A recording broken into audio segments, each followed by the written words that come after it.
നമ്മൾ പാവുവിനെ അവിടെ മേളിലതോ അവിടെ കോർണറിൽ കൊണ്ട് വെച്ചേക്കുക എഡ്ജിൽ. അതിനെ കാണാൻ കുറച്ച് അഡൽട്ട് പ്രാവുകൾ വന്നിട്ട്, അപ്പോൾ നമ്മൾ വിചാരിക്കുന്നത് അതിൻ്റെ പേരൻസ് ആയിരിക്കും എന്ന് വിചാരിച്ച് നമ്മളവിടെ കുറച്ച് നേരം വെച്ചേക്കുക.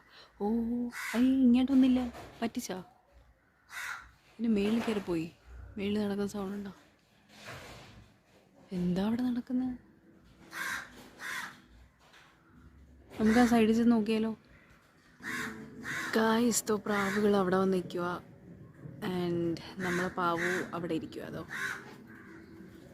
Pau Kutta, 1 male and 2 female. അങ്ങനെ മനസ്സിലായി? കുറുകുന്ന മെയില്. കുടുംബക്കാരോട് ഇങ്ങോട്ട് വന്നോ? ഒന്ന് ആൻറ്റി, ഒന്ന് അമ്മ, ഒന്ന് അച്ഛൻ. അതിനെ നോക്കില്ലല്ലോടാ. എന്തിനു വന്നത്?